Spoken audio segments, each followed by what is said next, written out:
Oi, bom dia, pessoal. Tudo bom? Hoje nós vamos dar continuidade, né, às nossas aulas sobre probabilidades, inserindo a genética, nesse assunto, né? Mas, propriamente dito, inserindo a probabilidade dentro do assunto da genética, né? Que é o nosso foco principal.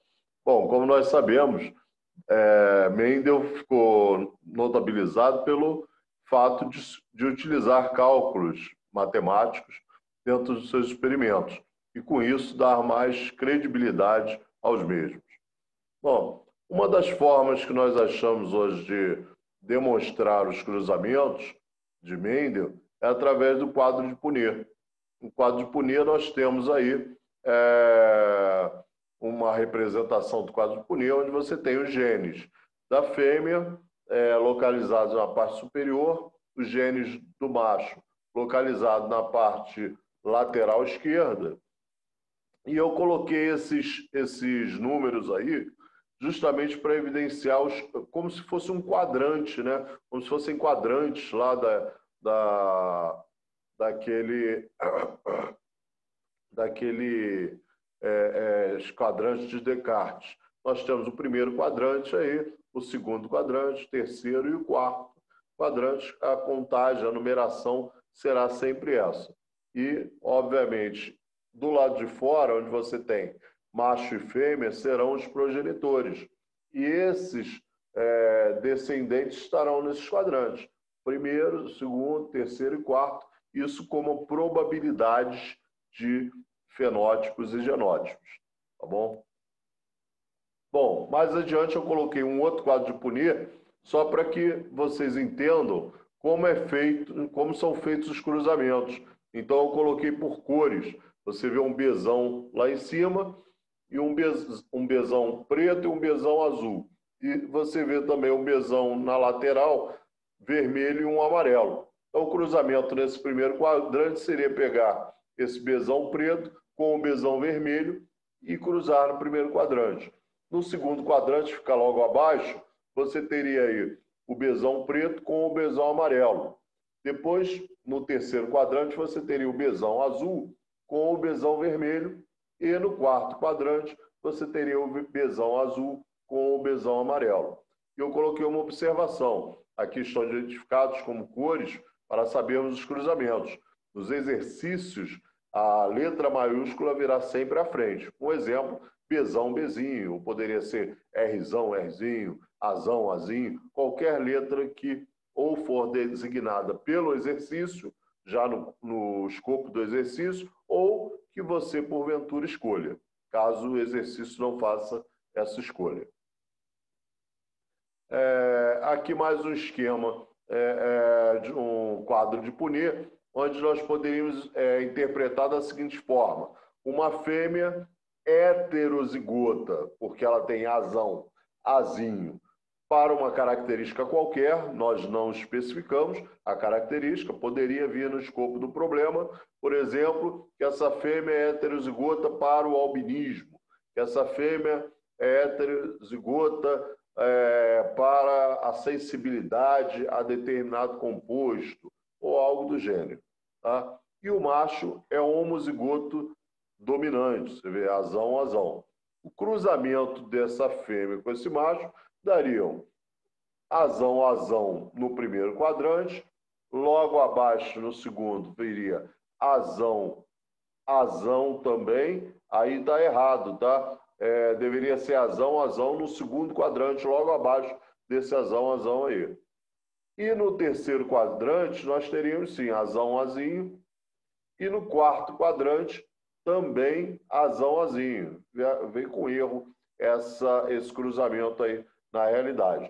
Ambos embaixo, um é azão, azão, e o outro azão, azinho. Não teria nenhuma possibilidade aí de existir um azinho, azinho, ou seja, um homozigoto recessivo. De maneira alguma, esse cruzamento está errado. E eu poderia dizer o quê? Ah, tem um azão, azão, tem dois, né? E dois azão, azinho. Então, eu poderia dizer que, por exemplo, a proporção genotípica desse cruzamento seria, como tem 2 azão, seria 2, e 2 azinho seria 2 também. Então, a proporção genotípica seria 2 por 2, ou seja, 2 homozigotos dominantes e 2 heterozigotos. Se fosse um fenótipo e eu quisesse expressar a proporção fenotípica e não tivesse, e essa patologia não fosse recessiva, eu poderia dizer que nenhum é afetado, né? Tanto azão vai predominar a sua representação, quanto o azinho, nós sabemos que o homozigoto também vai predominar o dominante, não o recessivo aí no caso. Bom, aqui sim um caso real. Vamos colocar aí. Um casal heterozigoto para um determinado caráter deseja ter um filho. Determine a probabilidade desse filho ser homozigoto recessivo para esse caráter. Bom, eles são heterozigotos. Se eles são heterozigotos, eles são azinho, assim como poderia ser qualquer outra letra, tá, pessoal? No escopo do problema, não mensura isso. Então, nós podemos colocar qualquer letra que nós quisermos. Eu coloquei o azinho no caso. Então, o gameta feminino vai ser heterozigoto, azinho, e o gameta masculino será heterozigoto também, azinho. No primeiro quadrante, azão com azão. No segundo quadrante, azão com azinho. No terceiro quadrante, azão com azinho. E no quarto quadrante, azinho. Bom, como que nós chegamos à conclusão de que eu posso ter um resultado, determinar essa probabilidade desse filho ser homozigoto recessivo? Eu vou pular para mais um slide e nós vamos perceber isso com bastante calma e com bastante clareza. Bom, nós vemos aí que apenas um é homozigoto recessivo. Ele está circundado por vermelho. Se um desses 4 é homozigoto recessivo, que é a condição que ele pedia, eu tenho que 1/4 deles são homozigotos recessivos. A probabilidade, obviamente. E a probabilidade de ser filho. Lembre-se que lá no problema estava pedindo um filho ser homozigoto. Então, nós temos que mensurar também, aferir o sexo da criança. Tá? Então, para o sexo masculino, 1,5. Lembre-se daquelas regrinhas de probabilidade lá. Probabilidade é o quê? É o evento desejado sobre os eventos possíveis. Então, eu desejo que seja filho, homem, mas pode ser o quê? Pode ser filho ou filha. Eu desejo um evento sobre 2, 1,5, portanto. E o que eu vou fazer com isso? Eu vou multiplicar. Mas por que eu vou multiplicar? Porque eu desejo um evento e outro também. Lembre-se da regra do E. Quando eu desejo um evento e que ocorra um evento, que o outro ocorra também, eu multiplico. Quando eu desejo que ocorra ou um evento ou outro, eu somo, porque são excludentes. Nesse caso aí, 1/4 vezes 1,5 igual a 1/8 ou 12,5%. Tá legal? Lógico que eu poderia dizer aí, vamos supor que fosse o albinismo, essa característica que eu estou mensurando aí. Lá no primeiro quadrante, azão, e o albinismo é recessivo, tá? Não teria probabilidade de ser albino. No segundo quadrante, azinho, também não teria probabilidade, porque o azão é dominante. Ele é que vai se manifestar. No terceiro quadrante, que é azinho, também não há possibilidade de ser albino, pois o azão, como no outro caso, é dominante e ele é que vai se manifestar, dando condição normal para essa característica. Vai se manifestar apenas no azinho, já que a característica é recessiva e só se manifesta em dose dupla, ou seja, quando ambos forem homozigotos recessivos.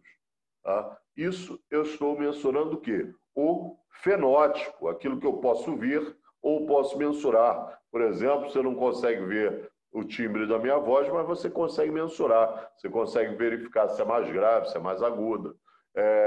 Eu consigo ver a cor do teu cabelo, a cor dos olhos de uma pessoa, a altura, tudo são características fenotípicas. E as características genotípicas? Bom, são aquelas características que nós herdamos dos nossos antepassados que nos são transmitidas pelos nossos pais. Nesse caso aí, se eu fosse mensurar o genótipo, eu diria que é 1, 2, 1 a proporção. Por quê? Porque 1 é homozigoto dominante, 2 são heterozigotos, o azão e o azinho, e 1 é homozigoto recessivo, o azinho e o azinho. Eu poderia dizer também que eles são 1/4, 50%, e perdão, 1/4, 1/2 e 1/4. Ou poderia dizer que é 25%, 50%, 25%. Tudo isso representariam esse 1, 2, 1. Lá no genótipo, eu esqueci de dizer também, no fenótipo, eu esqueci de dizer também que seria a proporção 3/1. Poderia significar uma proporção 3/1 também, no caso do 3 não albinos e 1 albino. Tá legal? Mas veremos mais problemas desse tipo. Aqui tem uma série de exercícios que eu gostaria que vocês fizessem e enviassem pelo nosso e-mail. Tá? Amanhã eu estarei aí, amanhã não, quinta-feira eu estarei aí numa aula presencial. Espero também que consiga gravar outras aulas com quadro e tudo mais, porque isso vai ser excelente para que nós tiremos diversas dúvidas e nós poderemos nos encontrar tirando as dúvidas sobre esses problemas aí, caso vocês não consigam resolver. Isso aqui são outros problemas também, que eu separei para que vocês tentem resolver. Até a próxima aula na quinta-feira. Bom, pessoal, a aula vai ficando por aqui. Eu espero que vocês tenham gostado. Alguns de vocês me encontrarão lá quinta-feira, outros não, mas todos poderão tirar dúvidas comigo lá pelo nosso grupo, ou por e-mail, ou mesmo pelo telefone. Espero que nos vejamos em breve. Um grande abraço, fiquem com Deus e obrigado.